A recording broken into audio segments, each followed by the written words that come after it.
টাকা সব কামাইতে পারে, কিন্তু উমরা সবার কপালে নসিব হয় না, ঠিক কিনা বলে? ঢাকা শহরে অনেক দেখছি পান বিক্রেতা 5 টাকা পিস একটা পান বিক্রি করে, সারাদিন কয় টাকা ইনকাম করে? ছোট্ট একটা রুম ভাড়া নিয়ে মালিকের বাড়িতে থাকে, একটা পকেট রুম ভাড়া নিয়ে সেই হজ করার জন্য গিয়ে খানায় কাবা তওয়াফ করে আসে। 10 তলার মালিক তার কপালে খানায় কাবা নসিব হয় না, ঠিক কিনা বলেন? এজন্য নিয়াত করতে হবে, টাকা অনেক কামাইবেন জীবনে, অসংখ্য টাকা কামাবেন, কামিয়েছেন, কোনো লাভ নাই। একটা গল্প বলে এরপরে আমি একটু আলোচনা করব। কি গল্পটা বলবো? এক লোক ঘোড়া বিক্রি করবে, যে হঠাৎ করে রাস্তা দিয়ে যাচ্ছে ঘোড়া নিয়ে।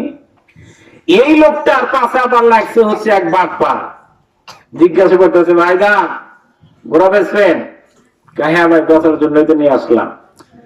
আচ্ছা বিক্রি কত করবেন? যে ভাই 2000 টাকা দাম।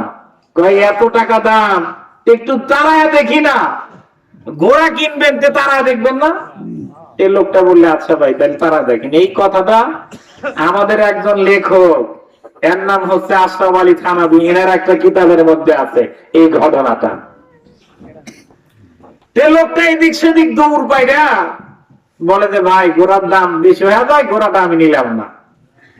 ওর পাশে আবার আর একজন বাটপার আছে। এই বাটপার বলতেছে, ভাইজান যখন ঘোড়া বাড়ির দিকে ফেরত নিয়ে যাচ্ছে, মাঠের মধ্যে যাওয়ার পর পাশে পাশে আসছে, বলছে ভাইজান ঘোড়া বেচতে নিয়ে গেছিলেন? যে হ্যাঁ। বেচেন নাই? যে কয় যে এত ভালো ঘোড়া কেউ তো নিল না। আচ্ছা ভাই কত দাম? কয় 2000। কয় ঘোড়ার হিসাবে দাম ঠিক আছে, তো আপনি আমাকে একটু দেন, তারা দেখি।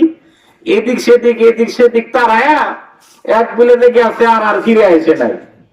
পাশে আছে এক চাচা কাজ করতেছে, বলতেছে চাচা এই যে ঘোড়া নিয়ে গেল, এই ঘোড়া কত দিয়ে নিয়েছিলেন? কয় যেই দামে কেনা ওই দামে বেচা। এর মানে ও ওটা সিটারি করে নিয়ে আসছিল। যেই দামে কেনা ওই দামে হচ্ছে বেচা।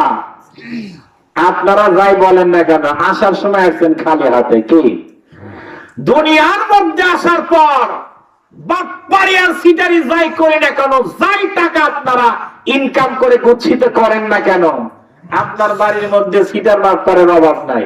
আপনার ছেলে এও এক কোয়ালিটির সিটার, আপনার মেয়ে এও এক কোয়ালিটির সিটার।